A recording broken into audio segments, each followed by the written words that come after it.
राधे राधे, जय श्री कृष्णा।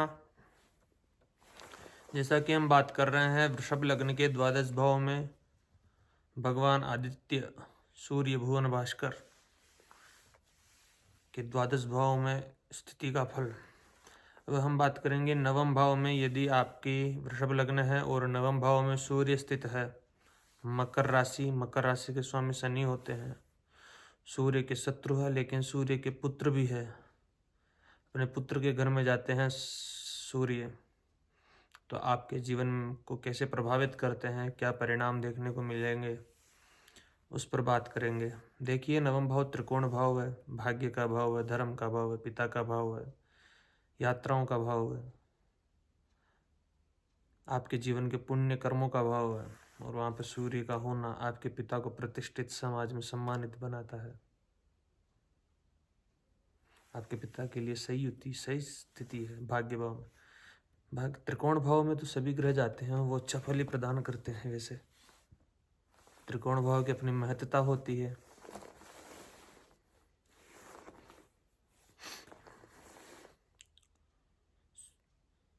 चतुर्थ भाव के स्वामी होते हैं यहाँ पे सूर्य। सुख, मकान, वाहन, भूमि, प्रॉपर्टी, नौकर चाकर, यश, कीर्ति। भाग्य भाव में बैठे रहेंगे शत्रु से क्षेत्री।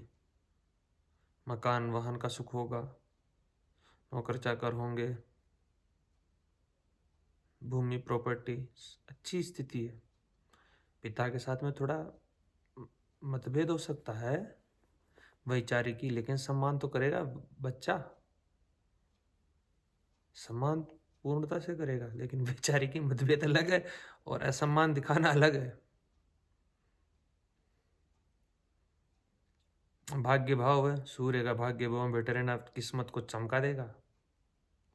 ऐसा व्यक्ति राजकीय सेवा में, प्रशासनिक कार्य में जा सकता है, सरकार से लाभ प्राप्त कर सकता है। भाग्य में अच्छा लिखा हुआ है कुछ, तभी तो सूर्य आकर के बैठे हुए नवम भाव में। धार्मिक बनाता है व्यक्ति को, सत्यवादी बनाता है, न्याय प्रिय बनाता है, अच्छे पदों पर आसीन कराता है।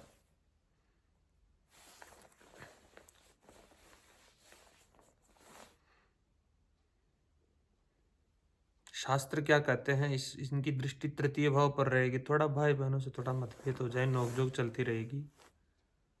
साहसी बनाएगा, पराक्रमी बनाएगा। शास्त्र क्या कहते हैं, जिससे हम अब इसको हम थोड़ा देखते हैं। नवमस्ते यदा सूर्य भाग्य वृद्धि शनै शनैः कर्मशील सदा जाता श्रमेण धनम लभेत। पहला श्लोक कहता है कि व्यक्ति को शनै मतलब कि धीरे धीरे भाग्य की वृद्धि होती रहती है, क्योंकि शनि यहाँ के स्वामी बीज बनते हैं भाग्य के। शनि 36 वर्ष की आयु में भाग्योदय करवाते, लेकिन सूर्य है तो मैं कहता हूँ 24 से लेकर के 28 वर्ष के बीच तक आपको संघर्ष करना पड़ेगा, 4-5 साल, फिर उन्नति हो जाएगी। नवम भाव में सूर्य होने से जातक का भाग्योदय धीमी गति से होता है। ऐसे व्यक्ति अत्यंत कर्मठ, हार्ड वर्किंग होता है। दूसरों के भरोसे करने के बजाय अपने स्वयं के परिश्रम और पसीने से धन और सफलता अर्जित करता है। सफलता अवश्य अर्जित करता है, शास्त्र भी कहता है। पितृस्थाने रिपुगृहम पिता कष्टम तथैव च वैमत्य च भवेत् तस्य पितृभक्तिरतोऽपि वा। चूँकि मकर शनि की राशि है, सूर्य शनि में शत्रुता है, इसलिए पिता के साथ संबंधों में कुछ चुनौतियां बढ़ाता है। पिता के भाव में शत्रु राशि का सूर्य होने से पिता के स्वास्थ्य में उतार चढ़ाव रह सकता है। जातक अपने पिता का सम्मान तो करता है, लेकिन उनके विचारों और जातक के विचारों में बड़ा अंतर मतलब गैप होता है, जिससे अक्सर वैचारिक टकराव की स्थिति बन सकती है। मकरस्ते यदा बानो धर्मध्वजी न जायते न्याय प्रिय सदा मृत्यु नीतिशास्त्र विशारदः।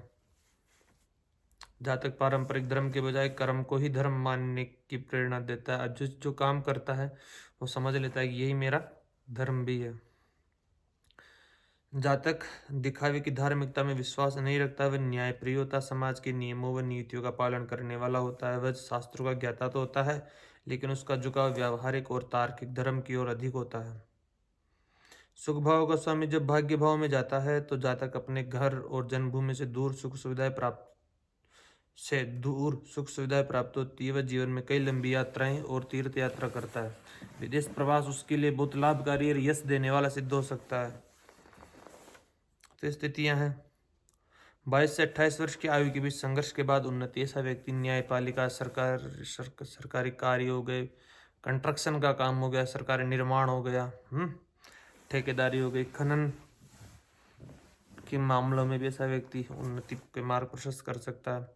गंभीर होगा, अनुशासित होगा, कर्मशील होगा, न्यायप्रिय होगा। हाँ, घुटनों और जोड़ों की दर्द की समस्या हो सकती है, कैल्शियम की कमी हो सकती है ऐसे व्यक्ति को। इसलिए पीपल के नीचे अगर दीपक जलाए तो अच्छी स्थिति है। शनि सूर्य की शांति, ज़्यादा परेशानी ना हो, तभी आपको समाज में सम्मान प्रतिष्ठा मिल पाएगी। पिता का मार्गदर्शन लेना चाहिए, गुरुजनों का लाभ लेना चाहिए ऐसे व्यक्तियों को। तो स्थितियां निकल कर के आती है। अब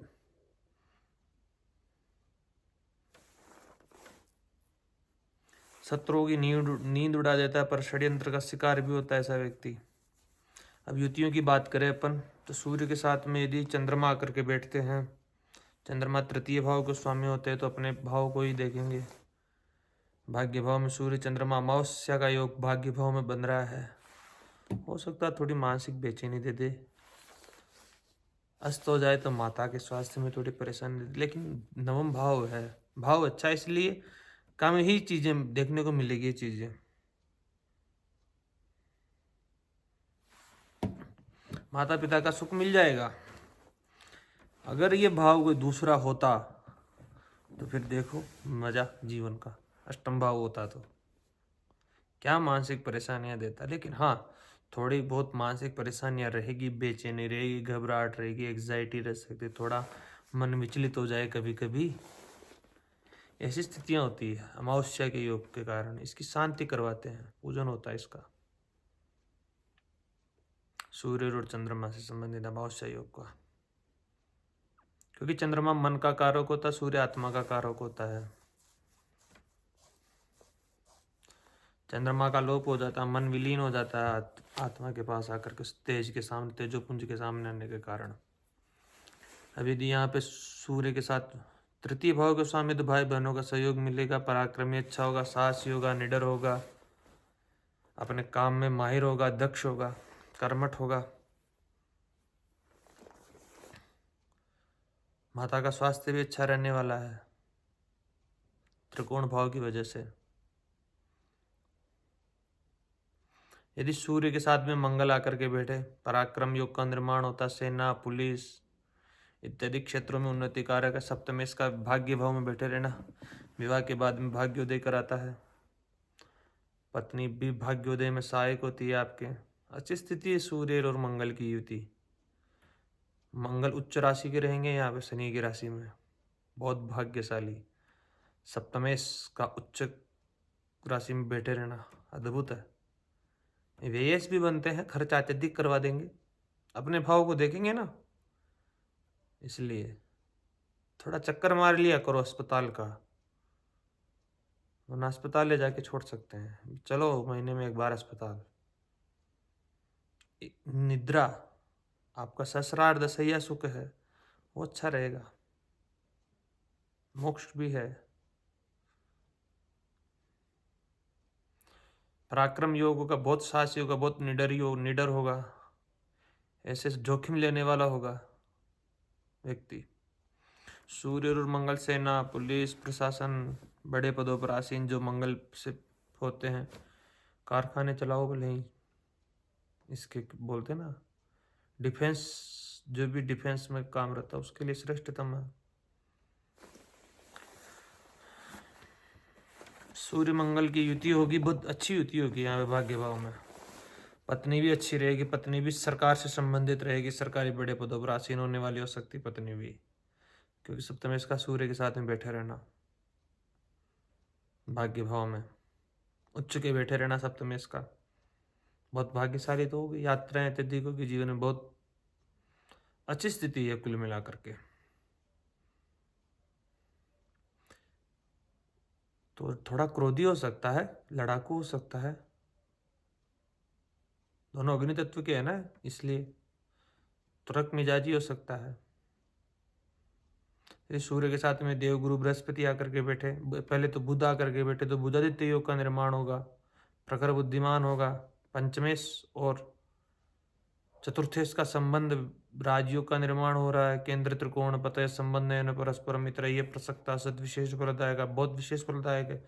पिता बहुत बुद्धिमान होंगे इस व्यक्ति के। बुधादित्य योग का निर्माण, स्वयं भी बहुत प्रखर बुद्धिमान, तेजस्वी, पांडित्य झलकता रहेगा। शिक्षा अच्छी, पुत्र अच्छे, पुत्रों से पुत्रों का सुख, हर चीज के लिए सही है। धनेश भी है, धनेश का पंचमेश का संबंध, क्या अद्भुत है। धन भाव का धन योग का निर्माण होता, आर्थिक रूप से सुदृढ़ मजबूत करता है। अच्छी स्थिति है सूर्य और बुध की, बुधादित्य योग के।